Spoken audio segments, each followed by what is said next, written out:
So I'm back with Karla. Karla, I talked to you last weekend. How have you been since last weekend? What have you been up to? Well, I've just been trying to get my shit together slowly, I guess. Like, I went to get my food stamp card, because I had lost it. I've just been trying to stay clean, stuff like that. It was your birthday recently. Happy belated birthday. You're now 21 years old. What does that feel like? I still kind of feel the same, but different, I guess, because now I could buy like cigarettes and stuff. Like you're official? You could drink now without anybody bugging you? Yeah, like an adult, basically. You're an adult. You were also at DES, Department of Economic Security. That's where you got your food stamp card? Yeah. Did you call your cousin to pick you up? Well, yeah, I called her for some clothes, actually. And then she came and picked me up and dropped me off. So you still stay in contact with some of your family, just Yeah. So they could help you sometimes? Yeah, well, I reach out for them for help, like when I need help. Okay, that's really nice of your family to be open to accept your calls and try to help you, don't you think? Some people don't answer. What'd your cousin tell you? Well, she was talking about my little brothers. She was telling me how they are now, you know? Like, one of them has a job. He wants me to call him and ask him for help, you know? He wants to buy me clothes and stuff like that.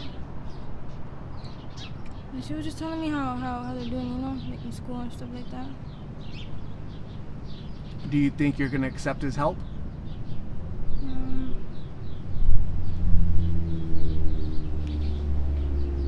don't know, like I feel like I should, but it doesn't feel right because he's my little brother, you know, like he's supposed to be looking up to me, you know.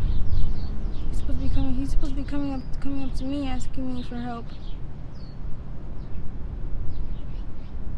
You feel weird accepting help from your younger brother because you're the one that's supposed to be helping him? Yeah. Sometimes we all need help regardless of age or who's younger, who's older. Sometimes you just need help, and it's better to accept it from people that love you, people that you know, people that are your family, as opposed to people that you don't know that are on the streets. Because sometimes the people on the streets, when they help you, they usually tie it to something. I do this for you, you got to do this for me. I'm sure your brother, when he's offering you help or to get you clothes, he's not going to do any strings attached. Hey Karla, I'm going to get you clothes and you got to do this, you got to do that. He's probably going to try to help you out of the bottom of his heart because you're his sister. Regardless if you're older or younger, I don't think it matters. So you should really consider his help, okay? You should really do that, okay? So I'm really happy that your brother is stepping up to the plate and trying to help out the family, trying to help out you. Your mom is still in Mexico, and hopefully she's doing better. Hopefully one day you guys are all reunited. You say you continue to work on yourself. Hopefully that's going to be like an ongoing process. That's not like a finish line. That's like a journey forever, you know, where you're always trying to do better. So you just have to keep fighting. You have to keep going. You can't like give up on yourself, okay? Yeah. How do you think you're doing today as opposed to like 6 months ago? I think I'm doing way better. Really? I feel like I have a mind of my own now. Like I could dress however I want. Like I could talk to whoever I want. Like I could have as many friends as I want. You know. I feel like I'm not being like controlled. You like the independence and freedom to have friends, do Yeah. whatever you want to do without anybody telling you what to do or control you. Is that what you're saying? And like confidence too. Like I didn't have none of that before.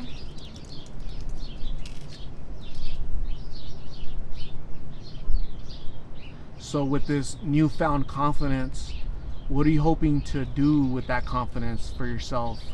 What are your next steps? You don't have anybody telling you what to do, what to wear, who not to talk to. You're more confident. You call your own shots.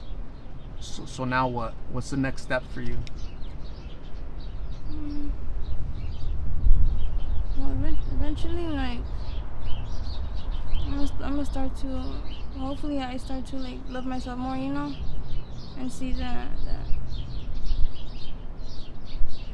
what I'm doing is not like it's not worth it.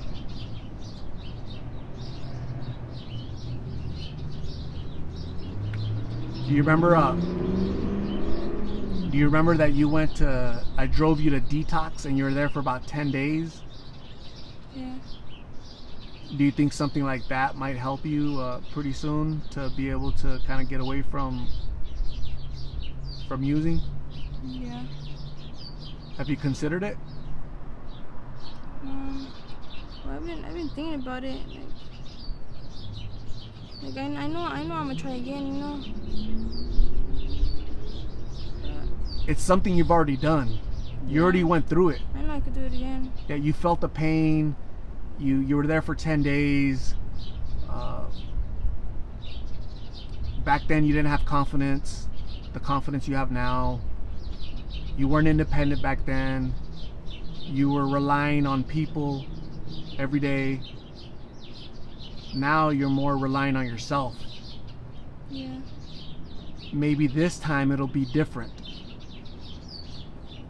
So just know that I can take you back, okay, whenever you want, okay? Just those programs are going to be there waiting for you to decide when does Karla want to go through with it again.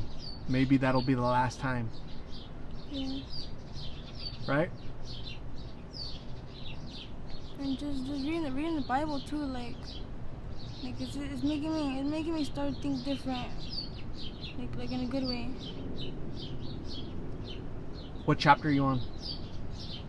I'm not sure. I better started reading it. Okay. It's like motivating you, just making you feel spiritual, or what? Well, the first pages I was reading was about like anger. Yeah. Do you think you have a lot of resentment, a lot of anger built up inside of you that you need to release? You needed to let it go. You need to. Yeah.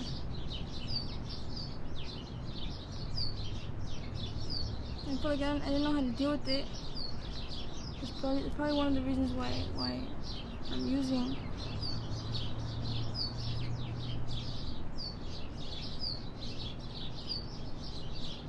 Yeah, sometimes people go through trauma, right? Issues at a young age, and some people are stuck. They don't know how to talk about it, how to address it, how to ask for help, how to bring it up in a conversation. Like, this happened to me, this is what I experienced as a kid, it shouldn't have happened, I shouldn't have been there, I was a victim. Maybe talking about it with somebody will help me gain some coping skills to be able to move away from that trauma, from that experience, because all I'm doing right now is self-medicating. I'm numbing the pain, I'm numbing the memories, right? But I'm harming myself in the long term, right? In the long run, it's really bad for me. Yeah. There's more positive ways to deal with trauma, don't you think? Yeah.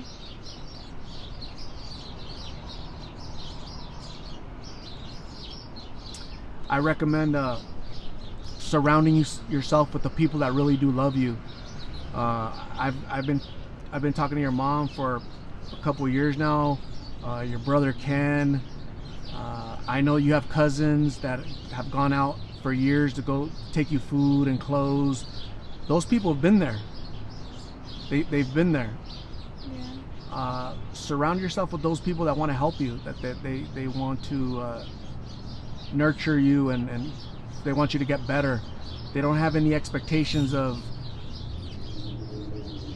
hey Karla, you have to do this, you have to do that, you have to dress this way, you have to dress that way, you can't, nobody's trying to control you. But substances, blues, are definitely controlling your life right now. They definitely have a firm grasp on what you do, how you do it, when you do it. And for somebody that has so much independence, you're experiencing things you haven't experienced before, as far as where you're gonna go, what time you're gonna go. You didn't have that before, right? You didn't. This is all brand new to you. Yeah. But you're still being controlled by something far worse, which is substances, which is blues, and long term, it's just not good for your mind, for your body, and just sometimes it takes people, right? You get a bad pill and you just no more Karla. Yeah. So that's what you try to avoid. You gotta get away from this crap soon, okay? It's good that you're like little by little, less and less and less, but eventually it has to be zero, so that you can, okay, you have your ID, you got a food stamp card, you got family that's willing to accept you in their home, cousins, brothers. Okay, how about a job? How about going to school? How about, creating positive relationships with people, that are going to lift you up and not hold you down with like what these substances are doing, right? You mentioned last time that you have friends, you consider them family, but I don't know. I haven't, me personally, I've been out here for 4 years and I haven't really encountered that friends or family out here in the streets where they're gonna love you and they're gonna cherish you, and it's like a myth, it seems like family when you're high. Yeah, It seems like family, but it really isn't. no one cares about you out here. No one gives a shit about you out here. Nobody. I started to see that recently now. Yeah, it's true, Karla. It's Yeah. true. You have to trust me. It's true. I've seen it. They leave. They go to jail. They go to prison. They leave you. You're out here. Hey, what happened to your street family? Your street family doesn't care about you. Your family, your blood family, they care about you. I believe more your cousin, your little brother, Ken, your mom, they can try to help you, okay? Don't be scared to reach out, okay? So, Karla, it was really nice talking to you. You reached out to me. You wanted to give me an update. Happy belated birthday. Thank you. Stay safe. Now that you're 21, don't be hitting the clubs, okay? Be good. We'll talk to you soon. If your mom reaches out or your brothers reach out, I'll let you know, okay?